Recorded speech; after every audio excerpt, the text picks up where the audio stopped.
fired, and I was not happy with it. That's what I meant, and that's, you know, what it is. I assume that's what you mean. Sorry. Yeah.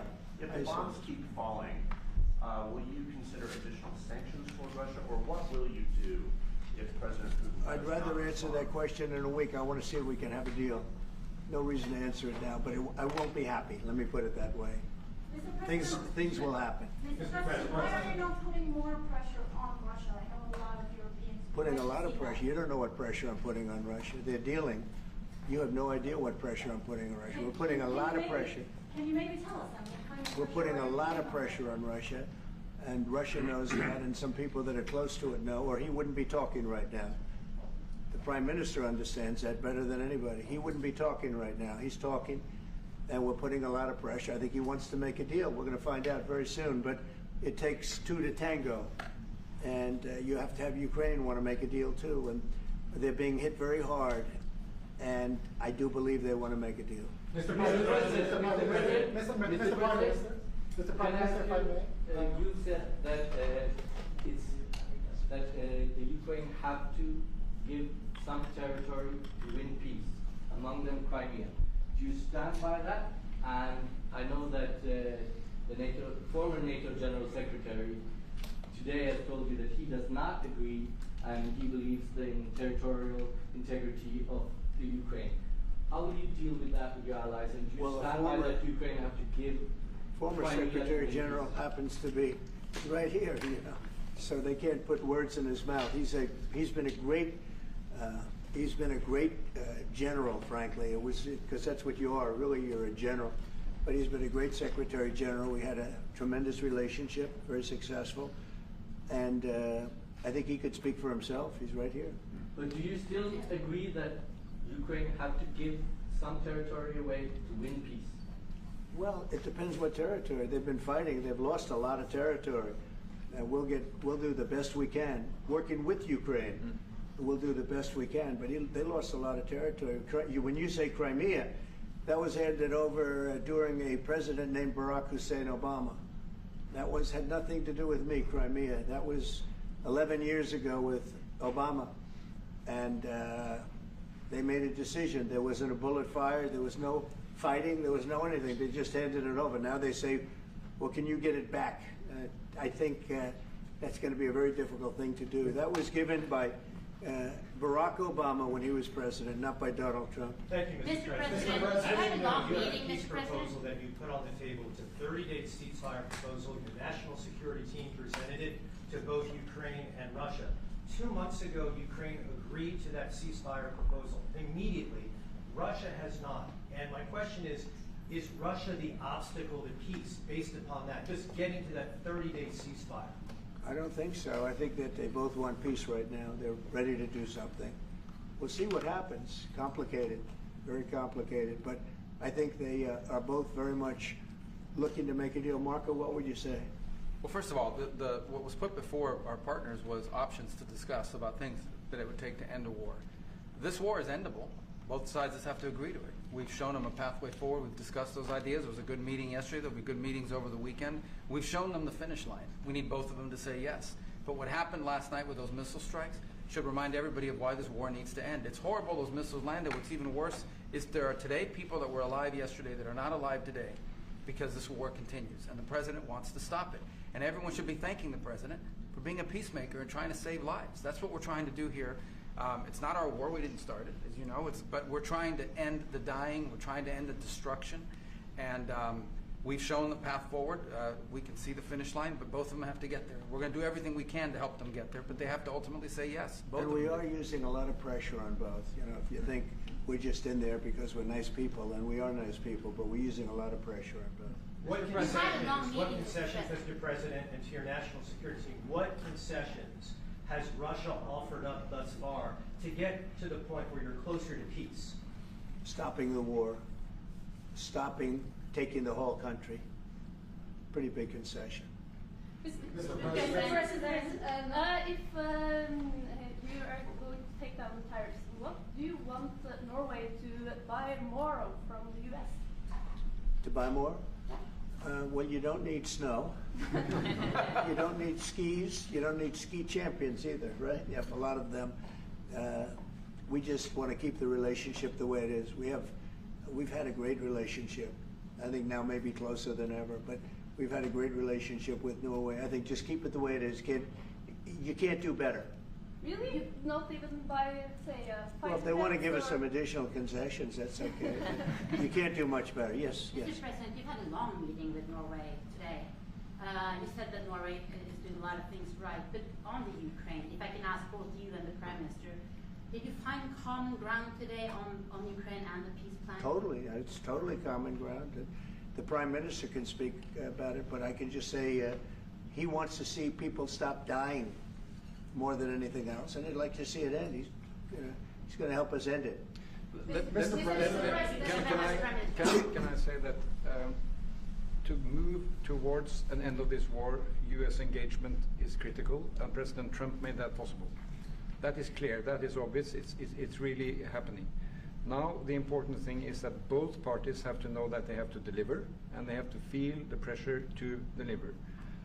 Ukraine is under attack. They are defending themselves.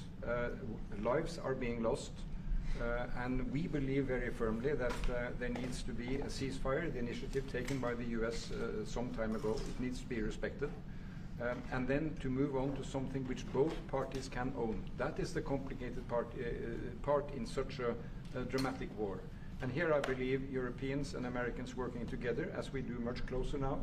I salute the team of President Trump of being, open in that process. We had a good discussion on this today, and then we have to move on, and we cannot lose time because this is too much drama happening. One thing is people losing their lives, but it is a bad thing for Europe, and it's a bad thing for the world to having such a broad conflict going on. It can have ramifications far beyond Ukraine. Mr. President, Mr. President, I forgot my question now. I wanted to ask about. It's all right. That happens to It happens sometimes, yeah. No, Mr. President, I wanted to ask about the. Zelensky has said that he wants more Patriot missiles. So far, has been no response from the United States. If you and the United States decides to pull out of negotiating for peace, trying to broker peace, does that also mean a no on Patriot missiles, a no on sharing intelligence with Ukraine? Let's see what happens. I think we're going to make a deal. And if we make a deal, that'll be wonderful. We won't have to worry about your question.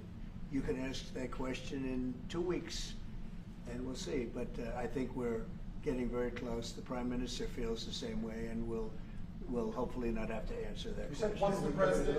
Mr. President, Norway is the third country to be officially invited to the White House after Liberation Day.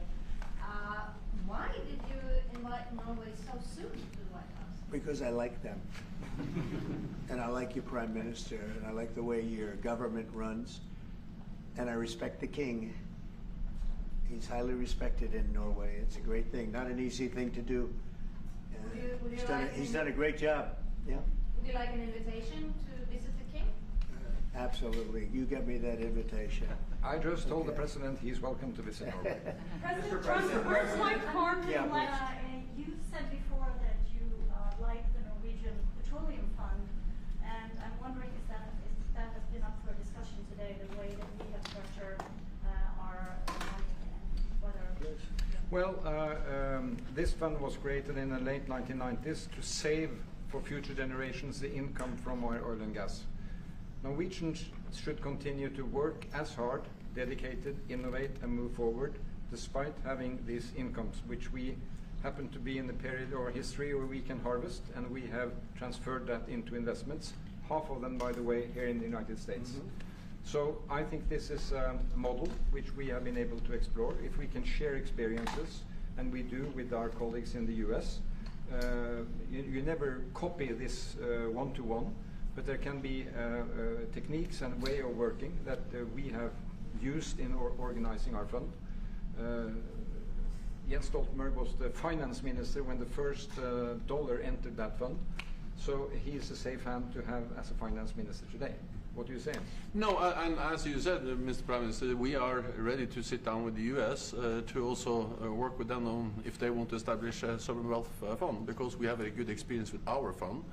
And I think that one example of how we work together with the United States is that half of the fund, close to $1 trillion US, are invested in the United States, mainly in equity, but also some in fixed income, including government bonds. So this is an expression of trust in the United States, expressed by the strong investment of the sovereign wealth fund. Then just briefly on Ukraine, since it was mentioned, we had a very good and extensive discussion about Ukraine, the path forward to peace. And as the Prime Minister said, we commend the US for pushing forward to try to find a negotiated solution. At the same time, we need to continue to support Ukraine, and therefore I'm proud that Norway has actually tripled the military support to Ukraine.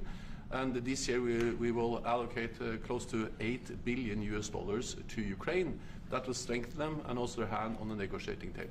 If I may add to that, if there's a peace, and there will be a peace, we have a common responsibility in securing democratic Ukraine for the future. And the best security guarantee they can have is the ability to defend themselves. And we are investing in that. Mr. Prime Minister, Mr. President, as it relates to tariffs, Mr. President, when you unveiled your reciprocal tariffs on April the 2nd, the tariff rate for Norway was 15%.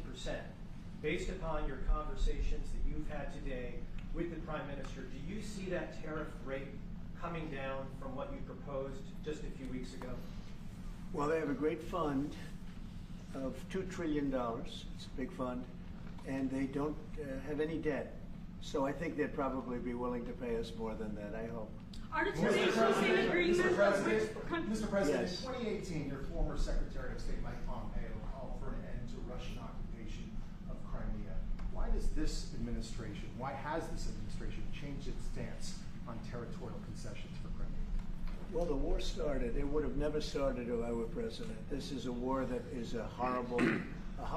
All wars are horrible. This one is in particular bad. And I don't know that you can ever say there's going to be a winner to this, because so many lives have been lost. Not only soldiers, I mean, a lot of lives have been lost. I think that we want to do one very simple thing. It would have never happened if I were president. Zero chance it was going to, and it didn't. People say, how do you know that? Number one, it didn't happen. We never even discussed it. I would talk to Putin about it. It was the apple of his eye. Ukraine was the apple of Putin's eye, but there was never even a thought that he'd go in.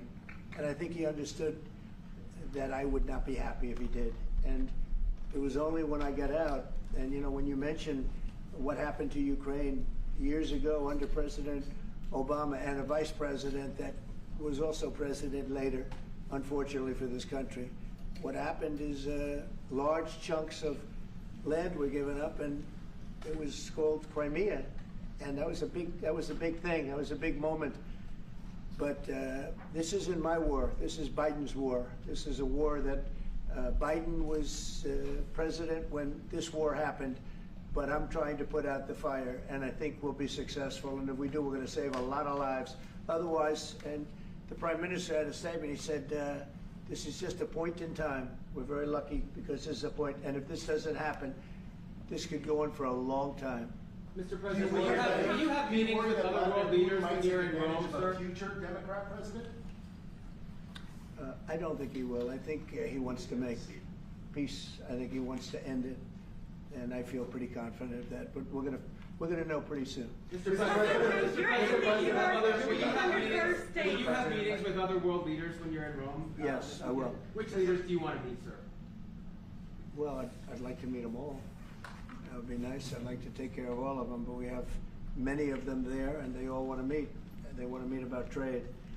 And we are making some great inroads and great deals. You might want to speak about that, Mr. Secretary. We had a very successful bilateral meeting with the Republic of South Korea today.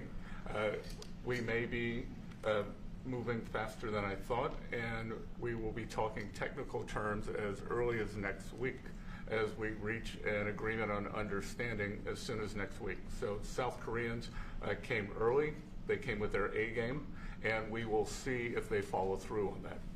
President Trump, you're rounding up your first time. Do you think you deserve the Nobel Peace Prize if you manage to create Do I deserve the Nobel Peace? If you manage to create peace? Well, maybe for the Abraham Accords. I don't want to get ahead of myself in this one, but they say for the Abraham Accords, and by the way, speaking of that, we're going to be filling it up. A lot of countries want to come into the Abraham Accords. You know, we have 4, and Biden did nothing on that one too. It's the same 4, but they're great countries, and they were brave doing it, and it's worked out very well. And we're going to be filling up the Abraham Accords. They're going to be, I think, filling it up very rapidly. Mr. President, could you say something about that? There's great, enormous opportunity to grow the Abraham Accords. But I would just point to one thing. Of all the leaders in the world today, no leader is working harder to prevent wars or end them than President Trump is right now. That's why we're talking to Iran. That's why we're engaged with Ukraine and Russia. It's the desire to prevent these wars from breaking out and to end the ones that exist already. And again, I just think it's tremendous for our country to be led by a president who desires to bring peace and establish peace and protect peace. So it's hard work. Mr. President, You know, Marco just mentioned something that maybe we should talk about for just a second, if we could, Mr. Prime Minister. And you're involved in it too, because you've been involved in the world and peace. But I think we're doing very well with respect to Iran, and we're having very serious meetings. And there are only 2 options, and the one option is not a good option. It's not a good option at all. And I think we're doing very well on an agreement with Iran, but that one, we're doing a lot of things, I will say, but that one is well on its way. We could have a very, very good decision, and a lot of lives will be saved. Mr. President, on the economy, there was a slowdown. Mr. President, on the economy, there was a slowdown as it relates to home sales in the month of March, the slowest pace since 2009. Is that an economic indicator, and perhaps the Treasury Secretary can weigh in on this as well, is that an economic indicator that concerns you about the broader U.S. economy? No, they had very good numbers on housing today, extremely good numbers, and that's despite interest rates, because, you know, if you look at what happened, everyone said, oh, I said I was going to get prices down. I did. Energy just hit $1.98 in a couple of states. It's way down. Energy's down, and we're about $64 a barrel. When I came in, and we were looking at $89, $90, $95. And by the way, that helps us solve the war too. Having those energy prices is a big incentive for Russia to also agree with solving the war problem. Groceries are down. When I was with you 2 months ago, you were complaining about eggs. I said, I just got here. I was here for about a week when the press started saying about eggs have gone through the roof. I said, I just got here. Tell me about eggs. And they have been. They went through the roof, and you couldn't get them. So we just had a big Easter egg hunt at the White House. Thousands and thousands of eggs, and the price was down 87%. So we did a great job. Housing is doing very well. We should lower interest rates. That's the Fed. I hope they lower interest rates. That's a smart thing to do. Be ahead a little bit, although already it's a little bit late. But in the end, we just have a great country. We have a very strong country, and we have every other country. I can't think of one country that doesn't want to negotiate a deal. And they either negotiate a deal or we set a deal that we think is fair. Because we don't have to go through all of these. It would be physically impossible.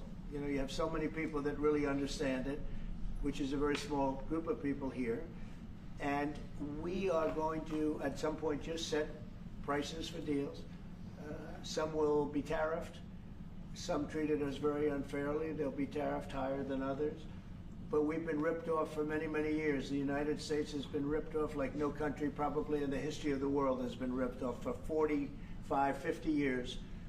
And countries have gone rich by doing that with the United States. We've taken care of their militaries, and military is another subject we talk about. We're not going to make that subject to any of the deals, but you know the same countries that I do where we virtually take care of their military and then don't get treated fairly on trade. So the people, and I don't blame those countries, I blame the people that sat at that beautiful desk right behind you, because those people didn't do the job for this country, and they let us lose $4 billion a day on trade. We were losing $4 or $5 billion a day on trade when I got here, and now we're going to be much better than breaking even, and we're going to be making $4 or $5 billion a day on trade. So, but I don't blame any country, not the worst of them. And we were abused by countries. I blame the President of the United States that happened to be sitting when these deals were made. Disgraceful. When I was here, we had a great 4 years. We had the most successful economy in the history of our country, my first term. And we were very tough on trade. And with China, as you know, they paid hundreds of billions of dollars in tariffs. But nobody else ever did that. China paid not 10 cents to any other president. And but not only China, virtually every country got away with murder. And we just can't let that happen. Thank you very much, everybody. Thank you very much. Appreciate it. Thank you very much. Thank you, thanks everybody. Head out, please start moving. Thank you, thanks everybody. Thank you, press. Head out, let's go. Thank you, keep going. Keep moving, thank you. Thank you, press. One little mistake, it's over. One mistake. Here, I'm sorry. I just finished. Thank you. Thank you. Thank you. No more photos, thanks. Keep moving.